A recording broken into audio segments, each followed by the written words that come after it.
네, 지금부터는 헌법학자인 이범준 서울대 법학연구소 연구원과 함께 더 자세하게 이야기 나눠보겠습니다. 어서 오세요.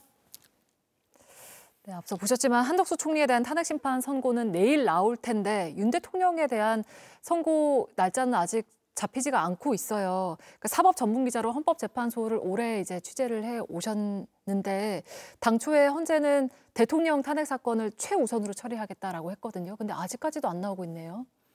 그 선고 시기를 헌법재판소가 조정하는 것으로 생각됩니다. 조금 더 명확하게 말씀드리면 선고 시기를 좀 늦추고 있다고 볼 수 있는데요.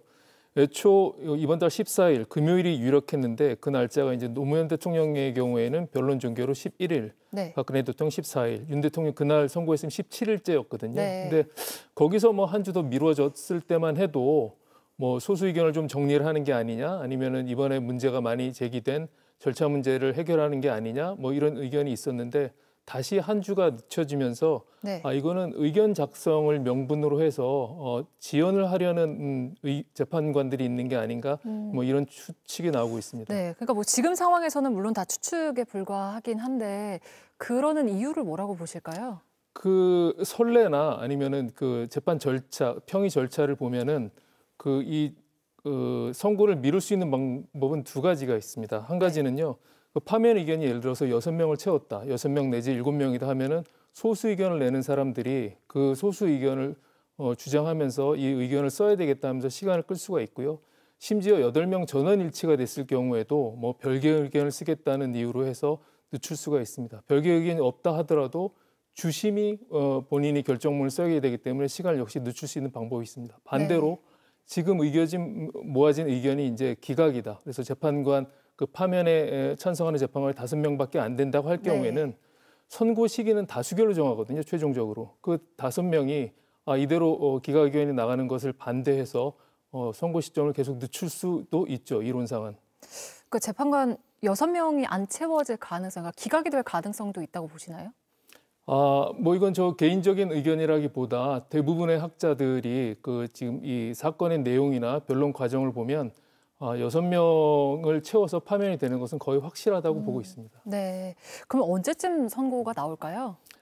지난주 이 시간에 노희범 변호사가 나와서 이제 지난주에 지지난주인가요? 나와서 이제 지난주에는 선고가 될 것이라고 얘기를 했는데 그거는 매우 합리적인 예측이었는데요. 지금 합리적인 예측이 깨지고 있기 때문에 뭐 저로서는 뭐 합리적으로 또 생각하면 이번 주에 나와야 되겠지만 당위적인 예측을 할 수밖에 없습니다. 그러니까 당위적으로 반드시 이번 주에 나와야 됩니다. 그렇지 않으면 여러 가지 문제가 생길 수 있는데요. 일단은 결론이 유출될 가능성이 있습니다. 지금처럼 그러니까 변론 종결로 선고까지 시간이 길어지면 아직까지는 보안이 잘 지켜지고 있지만 언제 결론이 유출될지 모르는 것이고요. 결론이 유출됐을 경우에 선고 전에 불복 선언이 나올 가능성이 있습니다. 그거는 뭐 피청구인이든 청구인이든 선고 전에 불복 선언이 나올 수가 있고 그렇게 되면 헌법재판소는 완전히 권위를 잃고 헌법재판 기능이 굉장히 약화되는 상황이 되기 때문에요. 반드시 이번 주에는 나와야 될 것 같습니다.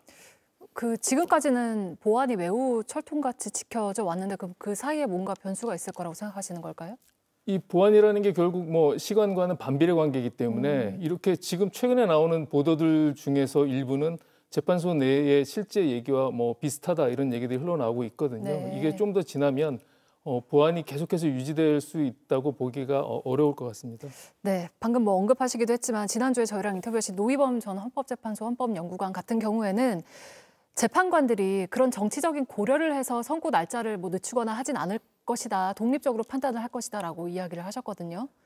그것은 이제 노희범 변호사가 전직 연구관이어서 이제 그 헌법재판소에 대한 애정이 있어서도 그렇게 얘기했겠지만 실제로는 그 사건을 늦춰가지고 문제된 경우 많았습니다. 90년대에 지방자치법에 따른 지방자치 선거일을 고지하지 않아서 헌법소원이 들어갔었는데 재판소에서 계속 끌고 선고를 안 해서 뭐 헌법소원 당사자가 사건을 취하하는 경우도 있었고요.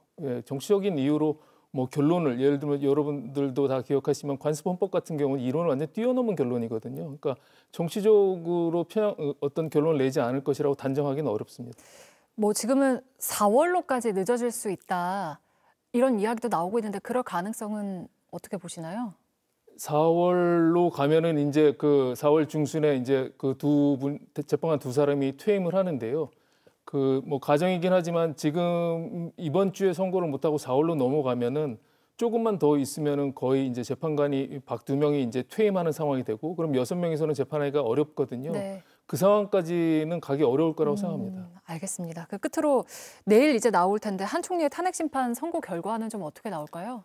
지금 한 총리가 이제 탄핵된 이 사유들이 여러 가지가 있고 그 중에 뭐 만역 재판관을 비롯해서 재판관 3명을 임명하지 않은 게 있는데 그 네. 부분이 이제 헌법재판소에서 위헌이 났습니다. 하지만 그 상대적으로 이제 한 총리가 임명하지 않은 기간이 짧고 또 한편으로는 그 권한 대행이 탄핵된 건 처음이어서 권한 대행의 파면을 어느 정도 수준에서 결정할지는 아직 예측하기 어렵습니다. 다만 그 한 총리 사건 같은 경우에는 그 국회 한 총리가 국무총리이긴 하지만 대통령 권한 대행인 시절에 그 탄핵 소추가 됐기 때문에 네. 정족수 문제가 있습니다. 네네. 그 국무총리라면 151표, 그다음에 대통령이라면 200표인데 그 권한 대행이고 192표로 탄핵 소추가 됐거든요.